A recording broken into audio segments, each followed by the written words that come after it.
오늘 동생이 사회를 해주니까 아주 좋습니다. 우리 네덜란드 유명한 16세기 화가였던 알프레드 듀일러라는 사람이 있는데 이분이 이런 말 한 적이 있습니다. 예술가의 목적은 두 가지다. 예술 활동의 목적은 두 가지다. 첫 번째는 교회를 위한 것이고 두 번째는 사자를, 죽은 자를 기념하는 것이다. 이렇게 말한 적이 있습니다. 아마도 이런 생각 때문에 이분이 루트의 초상화를 그렸고 또 개혁시대 많은 초상화를 그린 것으로 생각이 됩니다. 오늘 우리가 이런 모임을 갖게 된 것은 첫째로는 하나님의 교회 유익을 위한 것이고 두 번째로는 앞서간 우리 선조를 기억하고 그분이 남기신 신앙의 유산을 개성하는 것이 목적이라고 생각을 합니다. 우리 한국 교회가 낳은 위대한 인물 보통 두 사람을 말하면 주기철 목사와 손장훈 목사를 말합니다. 주기철 목사님이 1897년생이고 손장훈 목사님이 1902년생이니까 다 5살 차이입니다. 연령적으로는 그렇지만 사실은 주기철 목사님의 신앙 정신을 계승하고 전수했던 분이 손장훈 목사입니다. 손장훈 목사님이 경남 성경학교 다닐 때 주기철 목사님이 그때 가르쳤기 때문에 그런 관계가 있습니다. 사실 경남 지방에는 이분 말고도 사실 먼저 숨겼던 분이 최상림 목사인데 사실 최상림 목사, 이현석 장로, 이현석 전도사, 주기철 목사, 손장훈 목사 이렇게 연결됩니다. 최상림 목사님이 1888년생이니까 9년 후에 주기철 목사 탄생합니다. 그런데 주기철 목사님보다 1년 앞서 출생하신 분이 이현석 장로인데 그래서 최상림 목사, 이현석 장로 혹은 전도사, 그 다음에 주기철 목사 이 신앙 전통이 우리 경남 지역을 중심으로 쭉 발전해 가서 손장훈 목사님이 1902년에 출생하셔서 1950년에 세상을 떠났으니까 사실은 우리 손장훈 목사님이 이 땅에 사신 날이 만 48년입니다. 48년 동안 사셨지만은 우리 한국교회 역사에 참 지울 수 없는 자취를 남기신 분이 우리 손장훈 목사였습니다. 손장훈 목사님이 사실은 48년을 사셨지만 그 삶은 크게 세 부분으로 나눠질 수 있는데 1940년까지는 나한 자를 위해서 목회하던 기간을 볼 수 있고 두 번째가 1940년부터 45년까지 5년 동안인데 이 5년 동안 감옥에 투옥되어 있던 기간입니다. 그래서 신사참배를 거부하고 싸웠던 기간이고 그 다음에 1945년 해방되고 나서 순교하기까지 5년, 이 5년이 마지막 5년인데 이것이 아주 짧은 기간이지만 예양원에서 목회하면서 기독교 삶의 가치가 무엇인가를 보여주는 그런 삶을 사셨다고 정리할 수가 있겠습니다. 제가 원고를 써왔습니다만 좀 보면서 참고로 손장훈 목사님 삶의 큰 흐름을 대강 말씀드린 다음에 그 삶에 어떤 의미가 있는가를 간략하게 소개하도록 하겠습니다. 손장훈 목사님은 114년 전인 1902년 6월 3일 날 경남 함안군 칠원면 구성리에서 손종일 장로님의 장남으로 출생했습니다. 손종일 장로님이 1908년에 기독교 신앙을 갖게 됐기 때문에 손장훈은 6살 때부터 부모를 따라서 교회에 출석하면서 기독교 신앙을 접하게 됩니다. 이 고향에서 서당에서 한학을 배우던 손장훈 학생은 1913년 칠원 보통 공립학교 입학해서 수학하고 15세 때인 1917년 이 학교를 졸업합니다. 졸업하던 그 해에 손장훈은 호주 선교사 맹호운 선교사에게 세례를 받습니다. 맹호운 선교사는 1910년 내한하여 호주 장로교 마산 지부에서 일했던 선교사였습니다. 그러다 1919년에는 손장훈 학생은 서울로 옮겨가서 중동중학교에 입학을 합니다. 그러나 그의 아버지가 3.1 운동에 가담한 혐의로 마산 형무소에 투옥됐기 때문에 학교 수업을 중퇴하고 귀향하게 됩니다. 귀향해서 가사를 돕던 중에 손장훈 학생은 마산 창신학교에 편입해서 공부하고 그리고 그의 나이 19세가 되던 1921년에는 일본으로 건너가서 동경에 있는 스가노 중학교 야간부에 입학을 했습니다. 제가 일본에 가서 이 학교 학적부를 뒤졌습니다만은 그 학적부에서 이름을 찾지를 못했습니다. 아마 이 당시에는 정규 학생이 아니었기 때문에 학적부에 기재되지 않았을까 이렇게 생각을 하고 있습니다. 손양원 목사님은 일본에서 체류하는 동안에 성결교회인 동양선교교회에 출석했는데 이때 일본인 중에 유명한 인물입니다. 이때 성결교 인물인데 나카다 주지의 노방전도 활동과 나병 환자들을 보호하고 또 배양하는 이 활동을 보고 내가 한국에 가서 이런 일을 해야 되겠다라고 각오한 것으로 판단됩니다. 2년 남짓 일본에서 체류하던 손양원 학생은 귀국하게 되고 그리고 부모의 권유로 정양순이라는 아가씨와 결혼을 하게 됩니다. 이때 그의 나이 21세 때였습니다. 그리고는 그의 진주에 있던 경남 성경학교에 입학을 하게 됩니다. 이때 경남의 순교자인 최상림 목사 그리고 조기철 목사와 만나게 됩니다. 이 학교는 경남노회 관할 하에 있었습니다만 호주 선교부가 운영하던 일종의 중간 교육 기능을 감당하던 선교 신학 교육기관이었습니다. 1925년 이 학교를 졸업함과 동시에 전도사 자격을 얻고 부산에 있던 나병 환자들의 수용시설이었던 상해원에서 호주 선교사 맥켄지 선교사의 도움을 받으면서 그 희화에서 전도사로 일하게 됩니다. 이때 맥켄지 선교사가 운영하는 이 나병 환자 수용시설에서 나병 환자들이 새끼를 까서 만들고 새끼를 까서 판매했던 그 11조로 들였던 헌금을 가지고 울산 방아진 교회를 방문하고 남창교회, 양산읍교회, 원동교회를 순회하거나 개척했고 특히 이 활동을 통해서 마상 수상교회를 개척하는 등 전도활동에 몰두하게 됩니다. 이런 그의 경험의 후일 애양원에서 사역하게 만드는 계기가 된 것으로 판단됩니다. 목사가 되기로 결심했던 손양원은 1935년 4월 5일 날 평양신학교 입학을 해서 공부하면서 능라도 교회에서 전도사로 봉사합니다. 신학교에서 3년간 수학한 그는 1938년 3월 16일 날 평양신학교를 33회로 졸업을 하게 됩니다.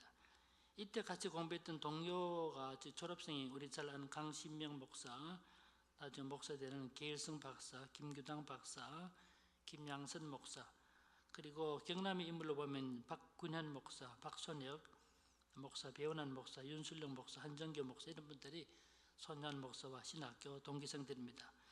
곧 손양원은 경남노회 부산지방 시찰의 순회 전도사로 파송을 받아서 부산을 비롯한 김해, 양산 그리고 함안 등지를 순회하며 14개월 동안 활동했습니다. 그러나 이때 그가 무교회 관련 서적으로 성경을 가르친다는 이유와 순회 전도를 다니면서 신사참배를 반대한다는 이유 때문에 순회 전도사직에서 해임을 당합니다.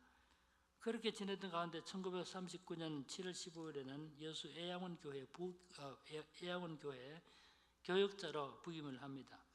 이때는 목사 안수를 받기 이전이지만 그 당시 문서에 보면 목사라고 지칭되고 있는데 사실은 목사 안수를 받기 이전이었습니다.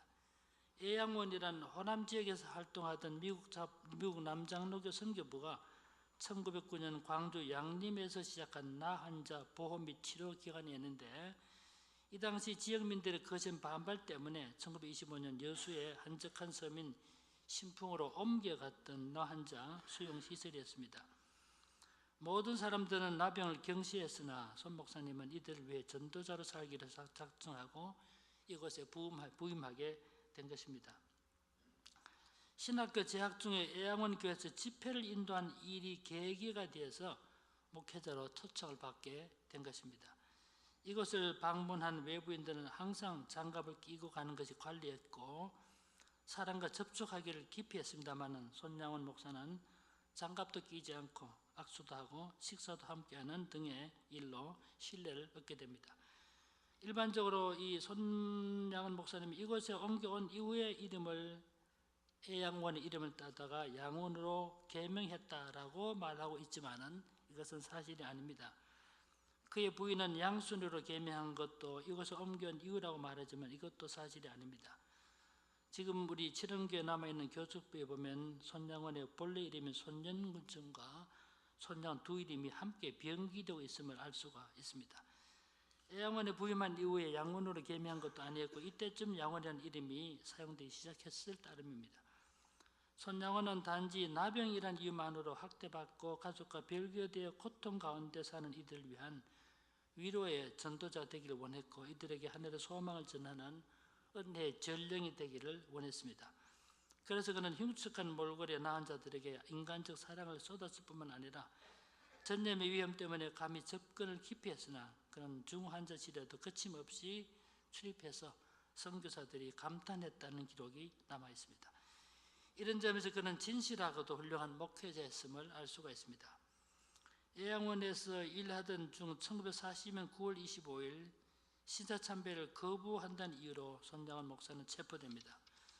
상식적인 이야기지만 1935년부터 우리나라에서 신사참배가 강요되었는데 한국교회는 처음에는 강하게 반대하고 저항했습니다마는 탄압이 심해지자 점차 신사참배를 수용하였고, 1938년에는 한국교회 최대 교파였던 장로교마저도 신사참배를 수용합니다. 말하자면 1938년 한국장로교회는 신사참배를 가결하기에 이르렀습니다. 비록 이것은 강압에 의한 불법적인 가결을 할지라도 한국교회가 의지가 약화되었고 타협했음을 보여주고 있습니다. 이런 상황에서도 신사참배를 반대하고 일제의 탄압에 저항하는 운동이 일어났는데 이것을 보통 신사 불참배 운동이라 이렇게 말합니다. 이북과 이남, 특히 부산 경남 지방에서 신사 불참배 운동이 일어나고 이것이 조직화되자 일제는 1940년 소위 일제검거란 이름으로 신사참배 거부자들을 전원 체포하기 시작합니다. 손양원 목사도 개인적으로 신사참배를 반대했을 뿐만 아니라 부흥집회를 통해서도 신사참배를 우상숭배 행위라고 강조하고 계명을 어기는 것이라고 설교해 왔기 때문에 그도 체포를 피할 수 없게 된 것입니다. 여수경찰서에 구금된 그는 곧 광주 형무소로 이송되었고 다시 서울 그리고 청주 형무소로 이송이감하게 됩니다.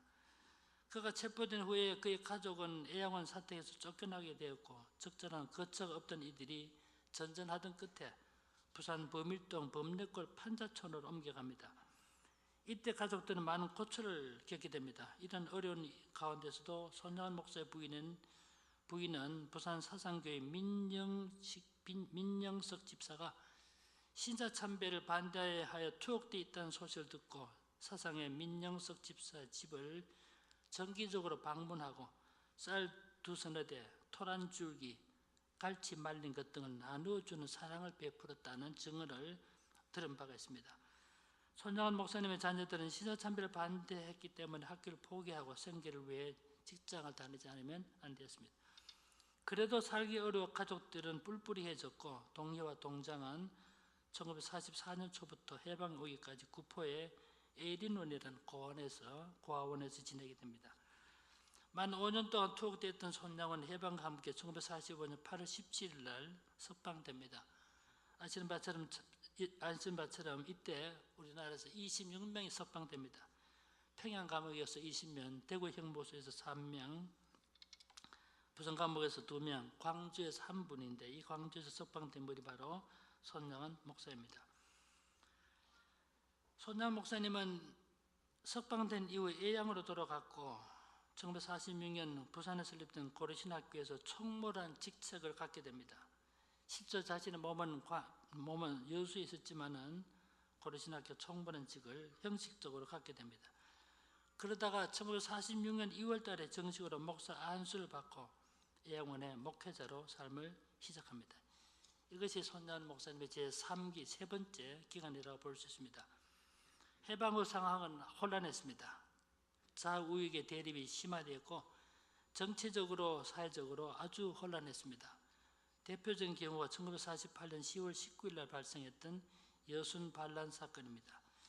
여순 사건이란 아시다시피 여수에 주둔하고 있던 국군, 당시 국방군이라고 불렀습니다만 제14연대를 제주 4.3 사태를 진압하기 위해서 급파하기로 했을 때에 그때 지창수 그리고 김지희 등 좌익계 군인들이 중심이 되어서 제주도 출동을 거부하고 반란을 일으킨 사건을 의미합니다. 이들은 19일 저녁 8시경 무기고와 탄약고를 점령하고 선동과 위협으로 반란군에 동참하도록 강요했습니다.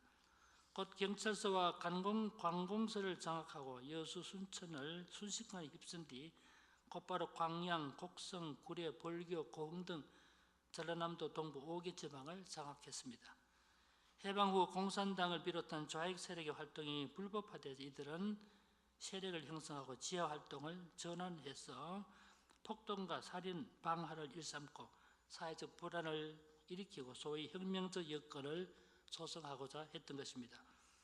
비록 반란은 일주일 만에 진압되었으나 많은 양민이 희생됩니다. 이 당시 좌익 학생들은 기독교를 친미적이라 해서 크리스찬 학생들에게 폭력을 가했는데 이 와중에서 손장원의 두 아들 동인과 동신은 피살됩니다. 손 목사의 투옥 때문에 제대로 교육받지 못했던 이 두 아들이 순천사범학교와 순천중학교에 각각 다니고 있었는데 반란이 일어난 다음 날인 10월 21일 좌익 학생들에 의해 피살된 것입니다. 이때 손 목사님은 부산에서 부흥집회를 인도하고 있었는데 이 소식을 접한 그는 비통한 가운데 며칠 보내고 기도하던 중에 하나님의 사랑을 실천하기로 비장한 각오를 하게 됩니다. 그는 두 아들 죽인 범인을 양자로 삼기로 한 것입니다. 여수의 나덕한 목사를 통해 구명활동을 해서 즉결처분 직전에 있던 그를 양자로 삼게 됩니다. 당시 치조하던 경찰은 담배를 피우고 있던 중에 이 소식을 듣고 담배를 떨어뜨리며 손장원 목사, 당신은 참으로 위대하십니다 라고 감탄했다는 기록이 남아 있습니다. 손 목사는 두 아들의 장례식에서 답사를 하면서 9가지 감사를 했는데 이것은 유명한 사건으로 일화로 우리가 다 알고 있는 내용입니다. 극한 고통 중에서도 거룩한 사랑을 실천하고자 했던 손 목사의 고뇌 찬 신앙 고백이었습니다. 손 목사님은 진정으로 그리스도의 사랑을 실천하고자 했던 참된 신앙인이었으니 연결식은 눈물바다를 이루었습니다. 이 소식을 들었던 백범 김구 선생은 자기 아들 나이밖에 되지 않았지만 손장원 목사를 존경하고 신뢰하게 됐다고 고백하고 있습니다. 손장원은 애양원 교회에서 목회하는 한편에 회개운동을 전개하고 국기에 대한 경례 반대 운동을 전개했습니다. 아시다시피 이승만 정권 때 국기에 대한 경례가 있었는데 이번에 손 목사님을 중심으로 한 이분들의 반대로 사실 국기에 대한 주목으로 바뀌게 된 겁니다. 손장원 목사님은 신사참배 반대 정신을 가지고 국기 경례 반대 운동을 전개했습니다. 그러다 1950년 6월 25일 동란이 일어났습니다. 피난을 권고받았으나 손장원 목사는 이를 거절합니다. 교회도 지켜야 했지만 병들어 행동이 자유롭지 못한 나병 환자들도 혼자 피할 수 없다는 생각 때문이었습니다. 내마저 도망가면 누가 나 환자들의 벗이 되겠느냐 하는 것이 그의 말씀이었습니다. 끝까지 나 환자들의 벗이 되어 강단을 사수하던 그는 1950년 9월 20일 수요일 날입니다. 공산당원에 체포되었고 일주일가량 끌려다니면서 순환을 당하시고 28일 밤 순천으로 옮겨가던 중 미평에서 총살됩니다. 그 역시 두 아들과 마찬가지로 순교자의 길을 간 것입니다. 손장원 목사님은 자신의 안위를 구하거나 유욕한 삶을 추구하지 않았습니다. 그는 도리어 가난하고 외로운 이들의 벗이를 원했고 병든 자와 함께 살고 하늘의 위로를 전하는 소박한 전도자의 길을 원했습니다. 그는 전라남도 여수군 율촌면 신풍리 애양원 교회의 가난한 목회자였을 따름입니다. 이런 점에서 그는 우리와 다른 영적인 고상함이 있었다고 할 수 있겠습니다. 저는 이 손장원 목사님의 삶을 간략하게 정리했는데 이분의 삶을 통해서 몇 가지 정리할 수 있다고 생각이 됩니다. 첫째로 그분은 하나님만 의지했던 목회자였습니다. 그는 일생 동안 주님을 바라보고 살았고 그 믿음으로 살았습니다. 그 믿음 때문에 자기 신념을 지키며 살 수 있었습니다. 6.25 동란이 일어나고 좌익이 전라도로 내려오자 그에게 피하라고 권고했을 때 그는 계속해서 거절합니다. 억지로 그를 데리고 뱃머리까지 데려갔으나 손장원 목사는 피하기를 거절했습니다. 그러면서 그가 유명한 말을 했습니다. 세상에 피난처가 어디 있는가? 우리의 피난처는 오직 주님 품뿐이라고 하면서 피난을 거부했고 결국은 자신의 신념의 희생자가 되어서 선교자의 길을 간 것입니다. 손장원 목사님은 두 번째로는 사랑을 실천했던 목회자였습니다. 그는 성 다미안처럼 나은 자들을 사랑했고 아픈 자와 함께하는 사랑과 연민을 지닌 목회자였습니다. 일본인 전도자 나카다 주지, 호주의 맥켄지의 영향이 없지 않았으나 그에게는 육신의 아픔을 안고 사는 이들에 대한 거룩한 사랑이 있었습니다. 패션이란 이 동정이라는 말을 함께 괴로워한다, suffering with라고 하는 라틴어에서 유래했는데 그에게는 이와 같은 육신의 고통을 함께 아파하는 사랑의 실천자였음을 보여주었습니다. 세 번째로 손잔 목사님은 회개와 자숙을 강조하며 순결한 생활을 추구했습니다. 손 목사님이 남긴 자녀들에게 보낸 편지를 보면 죄를 경계하고 회개를 신자의 삶의 일상으로 강조하고 있음을 보게 됩니다. 전문이 남아있는 설교가 85편 남아있는데 가장 중요한 내용이 회개와 자숙이었습니다. 앞서 말씀드렸지만 손잔 목사님이 잡히시던 날이 9월 20일 수요일 날이었는데 그날 설교할 원고를 써둔 채 설교하지 못하고 체포되었습니다. 그 남아있는 설교문은 선포되지 못한 설교문의 가장 중요한 내용도 바로 회개를 선포하는 것입니다. 회개치 않는 것이 민족 상전의 원인이 되었다라고 지적하는 설교가 남아있습니다. 네 번째로 손 목사님은 하나님의 우주적인 왕권과 하나님의 심판 사상이 나타나 있습니다. 그는 하나님만이 참된 신이며 세상의 구주라는 확신을 가지고 살았습니다. 이것이 그가 신자 참배를 반대하고 싸웠던 중요한 이유이기도 했습니다. 그는 하늘에 두 해가 두 태양이 있을 수 없고 일국에 즉 한나라에 두 임금이 있을 수 있으라 라고 말하면서 오직 하나님 한 분뿐인 것을 말했고 이 신앙적 확신 때문에 천황의 현인 신됨을 받아들일 수 없었습니다. 이것이 그가 신사참배를 반대했던 이유였고 국기 경례를 반대했던 신앙의 근거였습니다. 다섯 번째로 손잔 목사님은 진정한 용서와 화해를 보여준 인물이었습니다. 저는 그는 용서하되 원수까지도 용서하는 진정한 사랑의 실천을 보여줬습니다. 손잔 목사님이 두 아들을 살해했던 사람을 용서해주고 양자로 삼았다는 소식을 듣고 김구 선생은 그 당시 서울신문에 이런 칼럼을 쓴 적이 있습니다. 공산주의를 이길 수 있는 유일한 힘이 있다면 손양은 목사님이 보여준 사랑의 힘이다라고 썼습니다. 손 목사님이 장례식 때 박용영 박사는 이렇게 말했습니다. 손양 목사야말로 진정한 용서와 화해를 실천했기 때문에 그에게는 성자라는 칭호를 부여해도 무방하다라고 말한 적이 있습니다. 마지막 여섯 번째로 손양 목사는 결국은 그의 삶을 통해서 기독교적인 삶, 기독교적 가치, 기독교적 행동 양식을 보여줬다고 말할 수 있습니다. 세상을 바꾸고 세상을 변화시키는 힘은 정치나 군사나 힘이나 복수가 아니라 진정한 사랑의 실천임을 그의 삶을 통해서 보여주신 것입니다. 초기 기독교 문헌을 보다가 제가 큰 감동을 받았던 사건이 있습니다. 그 당시 주인은 노예를 부려먹고 노예는 로마 제국 당시에 인간이 아니라 하나의 물건이 지나지 않았습니다. 그런 한 사람이 기독교 신자가 됐고 세례받던 날 자신이 변화된 삶을 보여주기 위해서 자기 희화에 있던 1250명의 노예에게 자유를 선언했다는 이 기사를 읽고 충격을 받았습니다. 여러분 1250명의 노예가 금전적으로 따지면 얼마나 될까요? 엄청난 재산을 포기했습니다. 무엇 때문에 그렇게 했습니까? 기독교적인 사랑을 실천하고 기독교적인 삶이 무엇인가를 보여주기 위해서 자신의 모든 재산을, 그 당시 노예는 일종의 부동산 재산이었습니다. 재산을 포기했습니다. 손양원 목사야말로 짧은 생애를 살았지만 그의 삶을 통해서 진정한 기독교적 삶이 무엇이고 기독교적 가치가 무엇이고 기독교적인 행동 양식이 무엇인가를 보여줬습니다.